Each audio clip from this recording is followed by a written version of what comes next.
University of Illinois fires their athletic director. And the Illini basketball season tips off in Springfield. Plus, President Obama has shut down the proposed Keystone XL pipeline. Your UI7 News Break starts right now. From the Richmond Journalism Teaching Studio at the University of Illinois campus, this is your UI7 News Break, your U of I news source.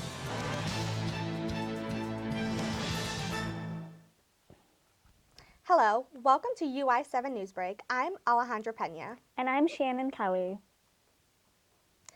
The final report of an investigation into allegations of misconduct in the U of I Athletic Department has finally been released.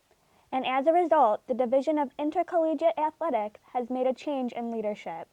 UI7's Gianna Marcetta has more on the story. Mike Thomas has been fired following the release of the full report investigating the allegations against the Illinois football and women's basketball programs. The final report confirms the allegations of mistreatment and forcing of players to play while injured during the tenure of former head football coach Tim Beckman. The report also did not find any evidence to support accusations of racism and medical mistreatment by women's head basketball coach Matt Bolan. Despite Thomas not being found responsible for any misconduct, Illinois' interim chancellor Barbara Wilson still decided it was time to make a change of leadership. There have been distractions in the last several weeks or months, I would say, and it's just time for us to move forward. Wilson also named Paul Kowalczyk as interim athletic director. Kowalczyk has been with the U of I since 2012 and previously served as the director of athletics at Colorado State University and Southern Illinois. When you're asked to step up, you step up. I felt like it was an obligation and a duty to the university. This all came about following former Illinois football player Simon Sianovich accusing Beckman and the program of mistreatment on Twitter back in May. Other former players came forward with more complaints. Thomas then requested that an outside investigation take place to look into the accusations. At this time, there are no further plans for any more changes in coaches or administration, and Kowalczyk says he'll be meeting with current Illini coaches in the near future. At Memorial Stadium in Champaign, I'm Gianna Marcetta, UI7 NEWSBREAK.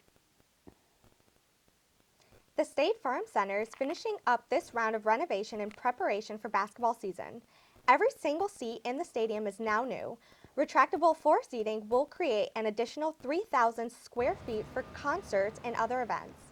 This phase is expected to be complete in time for the December 2nd men's game against Notre Dame. Renovations will continue behind the scenes throughout the basketball season. A new scoreboard that will be twice as big will be installed next year. The project is expected to complete by next November. The U of I's men's basketball team will have a new home while they wait for renovations to the State Farm Center to be completed. UI7's Alex Ortiz has more on how the team and the fans are liking their temporary venue.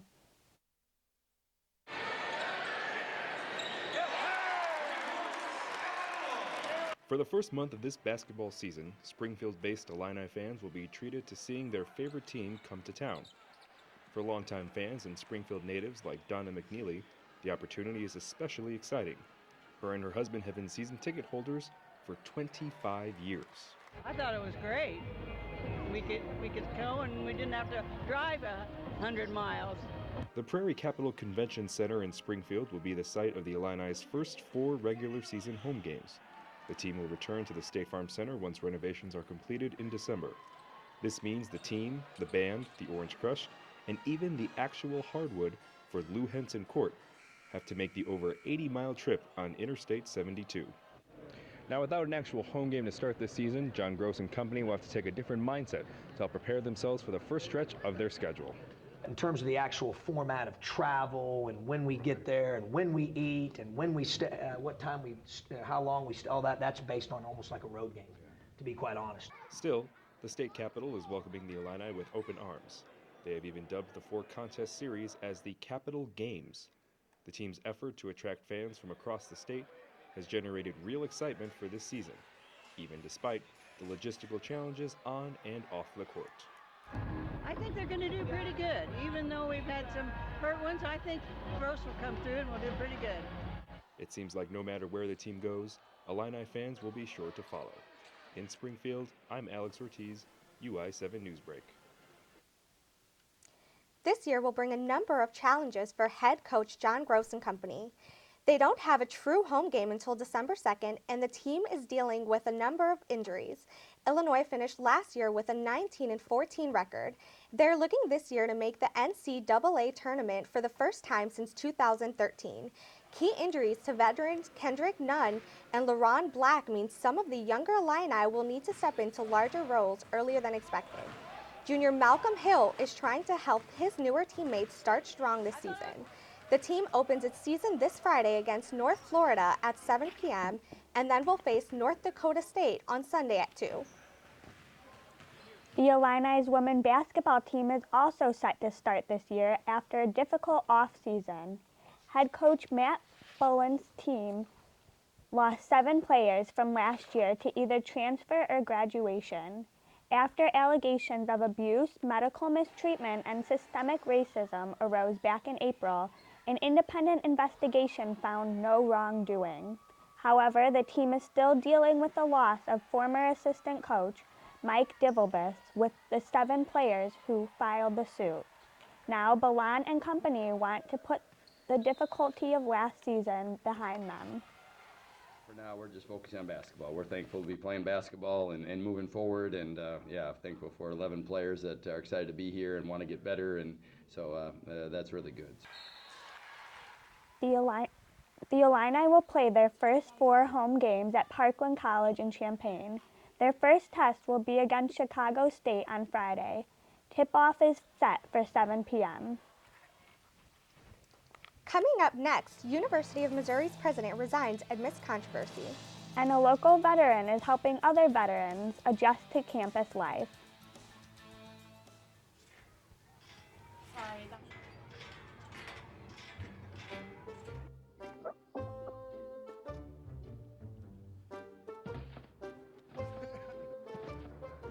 Ballerina.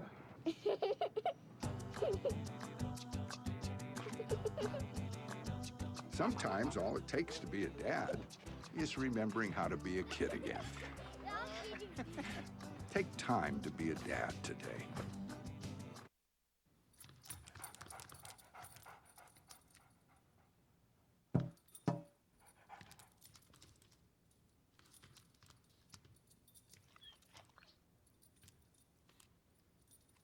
There's a shelter pet who wants to meet you.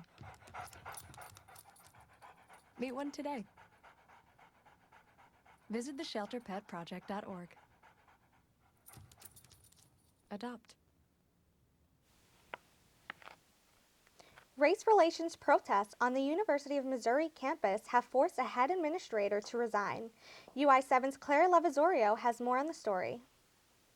University System President Tim Wolf resigned after student protests ignited on Mizzou's campus. Students protested race relations, accusing administrators that nothing has been done to stop racism on campus. A video was posted to Twitter of Wolf interacting with student protesters, highlighting the racial divide. What do you think systematic oppression is? Systematic oppression is because you don't believe that you have the equal opportunity for success. You don't believe! Wolf spoke to the campus, announcing his resignation Monday, and said that emotions are boiling and tensions are high. The frustration and anger that I see is clear, real, and I don't doubt it for a second. In his speech, he also mentioned Jonathan Butler, a student who initiated a hunger strike last week, hoping to make a statement. Butler said he hopes his strike will force administrators to take action. This is the beginning. We still have a lot of healing that needs to happen on campus, but this is a great first step towards change. I'm Claire Lavezzorio, UI7 NEWSBREAK. Many environmentalists are celebrating as President Obama shut down the proposed Keystone XL pipeline on Friday. The XL pipeline project that has been in the works for 7 years was rejected by President Obama. This collaboration with TransCanada proposed to build a pipeline from Canada to Texas. The pipeline would cover 1,200 miles and pass through 6 states. It would transport 800,000 barrels of petroleum each day. With guidance from the U.S. Department of State, Obama rejected this project due to the negative effects it would have on the environment. America's now a global leader when it comes to taking serious action to fight climate change. And frankly, approving this project would have undercut that global leadership. Regardless, the Keystone XL pipeline has caused controversy between Republicans and liberal activists. Many Republicans state that the pipeline would create jobs and help the U.S. maintain energy security. Governor Chris Christie is one of the Republican presidential candidates in favor of the pipeline.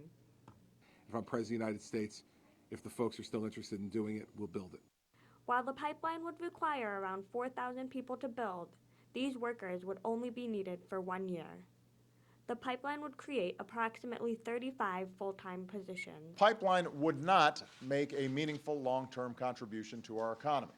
Shipping dirtier crude oil into our country would not increase America's energy security. The rejection of the Keystone XL pipeline is one way that the White House is working towards fighting climate change.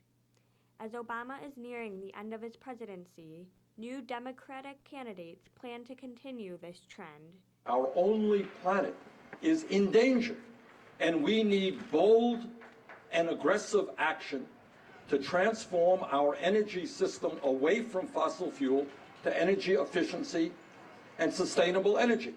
I'm Shannon Kelly, UI7 NEWSBREAK. Today is Veterans Day, and one U of I veteran student wants to make campus a more welcoming place for those who have served. Joseph E. Davis has more on the story. I was blown up in Iraq in 2005 with an improvised explosive device, and since that day on, I've been dealing with injuries and the repercussions from that disability. Since Anderson has also been furthering his education here at the And when we built this center, we wanted to build He's currently a it for graduate people student at the university and plans to use his education and past experience to benefit his fellow veterans. My master's degree is in rehab counseling, so I can further other veterans who are going through what I'm doing, because I have, I guess, the field knowledge of what we go through, and now I need the practical book knowledge. The latest addition to services provided here at U of I to veterans were made possible by generous donations. Anderson has made it a priority to serve those that serve the country. One of his goals is to provide a familiar family-like experience for veterans such as the one that they had in armed forces. In the military, you have units. You have these companies, units, battalions. And that's what we're building here, is that these soldiers know they can come here and feel safe, and because they're used to having camaraderie with other soldiers. And so we like that here. Kind of get your foot like that. Your environment helps with a positive mindset. Some veterans do. Some of the embracing the suck kind of mentality that kind of comes sometimes with the military. It's not really suck, but it's one of those, you have some stuff that's tough and you end up enjoying that later and remember those events that happened, and that kind of brings you closer together. And helping out with the challenges of school is just the start of Anderson plans. This is a new life for them. So this is a transition. We're trying to transition them from their old life into a new life. So we're building a new normal for them. I am Joseph E. Davis, UI7 NEWSBREAK. The University of Illinois Army ROTC had an open house this past weekend at the Armory. There were many activities, including tight ropes, rock climbing, and taking pictures in the Army uniform. The open house also featured actual military vehicles and firearms that people could see and learn about. The Army ROTC wants students to understand the misconceptions of ROTC, like you don't automatically have to join the military. One of the incentives of the ROTC is providing scholarships to help pay for college. Since today is Veterans Day, the ROTC will be at this week's Ohio State game, recruiting and encouraging students to learn more about ROTC. That is all for this UI7 News Break. Thanks for watching and have a great day.